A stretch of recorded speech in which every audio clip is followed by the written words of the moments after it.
tenemos conflictos entre las instituciones y esto genera una desconfianza en el país y los inversionistas extranjeros.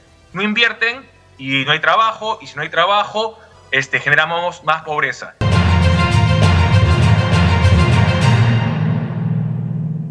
Luis Roel Alba, ex vicepresidente del Congreso y militante de Acción Popular, nos acompaña a esta hora de la mañana justamente para hacer un análisis de la coyuntura política. ¿Cómo estás, Luis? Bienvenido, gracias por acompañarnos. Buenos días, Carlos. Muchas gracias por tu invitación y un saludo a toda tu audiencia. Bueno, en principio quería comenzar por el tema de la Junta Nacional de Justicia, que es un tema que no termina de cerrarse, no podemos dejar de mirar. Para un 74% del país, estoy usando datos de la última encuesta del IEP que hemos analizado temprano, la destitución de la Junta afecta al sistema democrático. ¿Coincides con esa apreciación? Yo creo que afecta al país en el sentido de que si hemos entendido y hemos apreciado lo que han dicho los exministros de Economía y Finanzas, los otros analistas económicos, el factor confianza. El factor confianza es lo que nos ha traído hoy por hoy a esta recesión económica, una recesión económica que se genera porque no hay inversionistas, tanto extranjeros como nacionales, que quieran invertir en el país, porque esos conflictos que se generan entre diferentes instituciones, y no solo hablo entre la Junta Nacional de Justicia y el Congreso de la República, la Junta Nacional de Justicia y el Ministerio Público, o el Congreso con el Ejecutivo, y así sucesivamente tenemos conflictos entre las instituciones, y esto genera una desconfianza en el país y los inversionistas extranjeros. No invierten y no hay trabajo, y si no hay trabajo, generamos más pobreza. Yo creo que se queda corto un poco lo señalado por la República de que estos conflictos en general, más que afectar a la democracia, afecta al país en diferentes extremos y diferentes materias.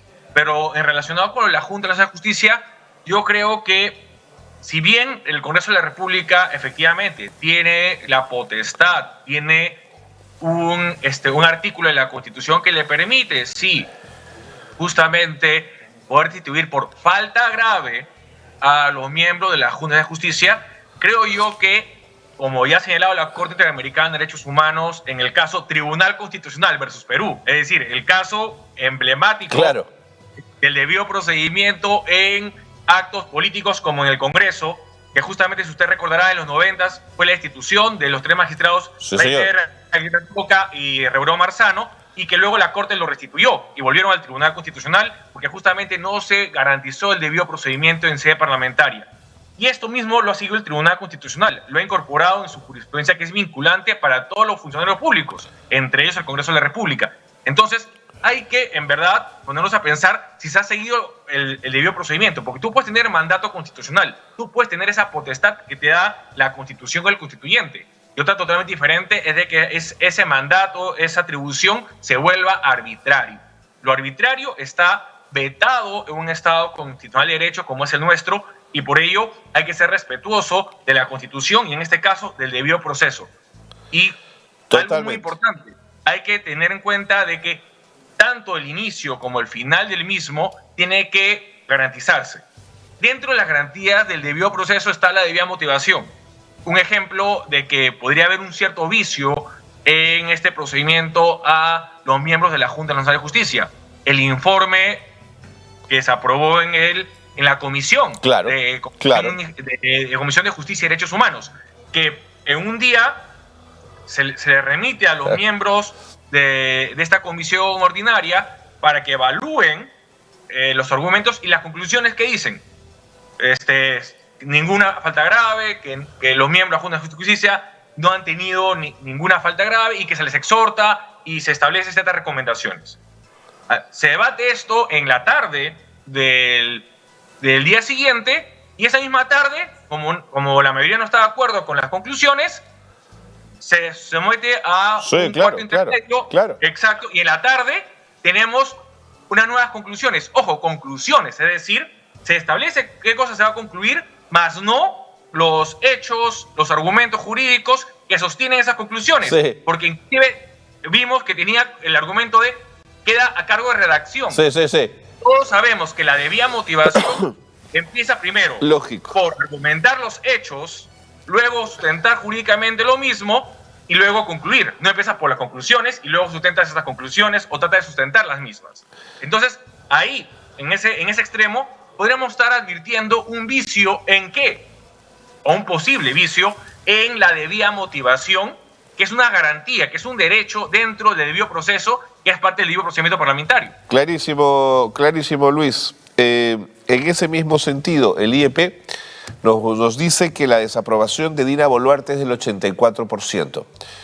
Yo pienso, como varios politólogos lo han planteado, que es verdad que la salida de Boluarte e ir a nuevas elecciones no garantiza que salgamos definitivamente de la crisis política, pero sí tengo la sensación que puede ser una válvula de presión que nos permita mirar a nuevos liderazgos, a nuevas posibilidades de diálogo. Se abre un nuevo escenario.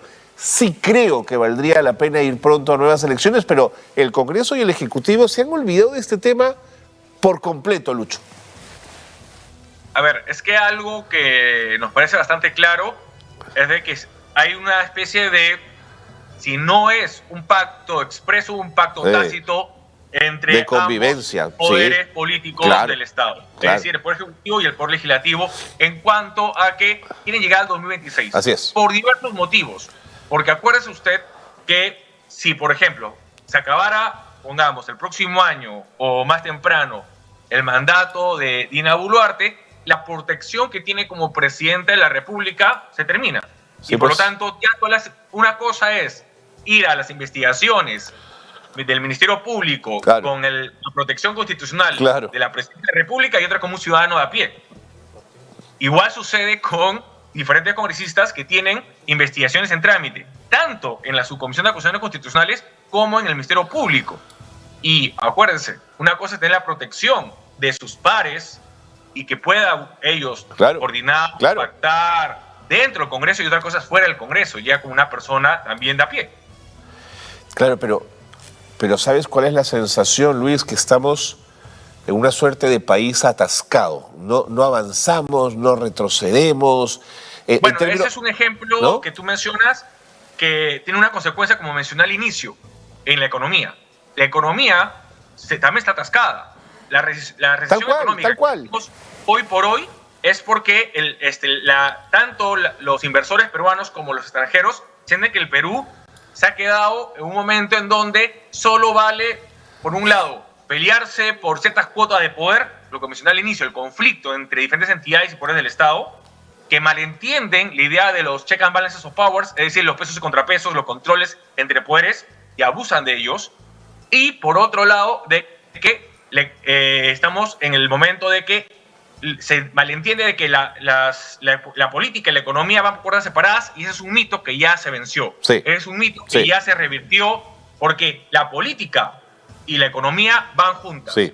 Y si tú en la política no la pacificas, la política no te da confianza, obviamente eso va a tener un impacto directo en la economía, y la economía va a verse resentida.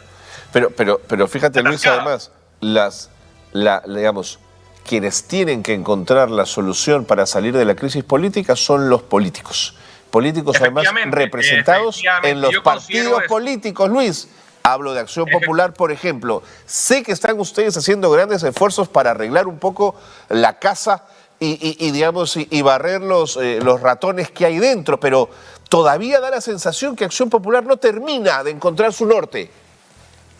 Esto, en verdad, Carlos, nos genera, como tú dices, una preocupación a todos los partidos políticos que siempre hemos buscado ser, en el caso de Acción Popular, el centro de las ideas y el centro de las soluciones. Así es. Pero como bien han mencionado, hemos tenido estos problemas institucionales, pero también no solo por responsabilidad, que así la asumimos, en cierta parte, de los militantes y de los dirigentes, sino también de los órganos electorales. Hemos tenido 7 inclusive podemos decir hasta 8 años en donde hemos tenido estos problemas de inscripción de nuestros dirigentes. ¿Por qué? Porque el ROP que pertenece al sistema electoral, nos ha ponido tantas trabas, tantos problemas, que ha generado de que al no tener una disciplina partidaria por parte de una dirigencia escrita, que ha generado que los militantes, ojo, y hablo de militantes que llevan bastantes años, que no se han inscrito recién, y otros que se han inscrito recién, no tengan no solo la mística de Acción Popular, sino que no respeten la misma. sus principios, valores, Sí, pues. y por ello tampoco respeten el ideario. Y tenemos la situación que hemos tenido ahora. Y no solo actualmente, sino también en el pasado. Hemos tenido casos en donde, al no respetarse este ideario, los principios y valores políticos, que hemos tenido situaciones también dramáticas en donde militantes de Acción Popular se han visto envueltos en diferentes investigaciones y casos bochornosos. Sí, pues. Eso es un problema. Ahora, lo que sí podría ser un retroceso en los esfuerzos partidarios por intentar ordenar institucionalmente la casa es esta reforma que se está intentando hacer respecto a la modificación de las elecciones primarias en los partidos. Entiendo que la cosa se va a caer, pero en fin, todavía hay la posibilidad de que puedan de alguna manera alterar esas primarias. ¿Deben o no deben tener los partidos primarias? Mauricio Mulder dice no.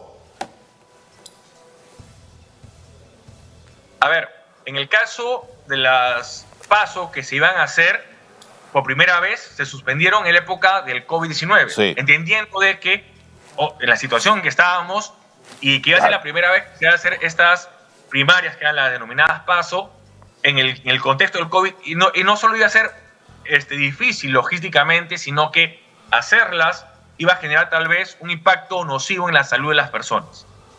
Luego, este tema de las PASO, que se suspendió en ese momento para las elecciones que fueron las que ha dado en el gobierno primero de Castillo, ahora Dina Boluarte y el Congreso actual, ahora se está debatiendo, pensando, y esto también es una, como quien dice, un llamado de que se van a quedar 2026, porque se está pensando en el 2026 y no para dar elecciones. Sin duda.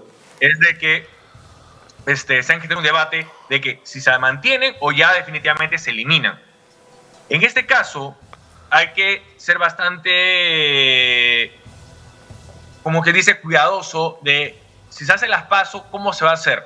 Ahora esa sería nuestra primera experiencia, permitiendo de que hay un filtro de partidos, porque las PASO buscan eso, sí, de que al haber una conglomeración sí, y una gran cantidad de partidos políticos inscritos, como lo que tenemos ahora, se haga una especie de primer filtro y que solo algunos de estos lleguen a las elecciones generales. Eso también hay que explicarle a la ciudadanía. Las PASO buscan eso. Por ejemplo, nosotros tenemos ahora, según lo que las últimas informaciones, tenemos más de 20 partidos inscritos. Si no 40, Lucho.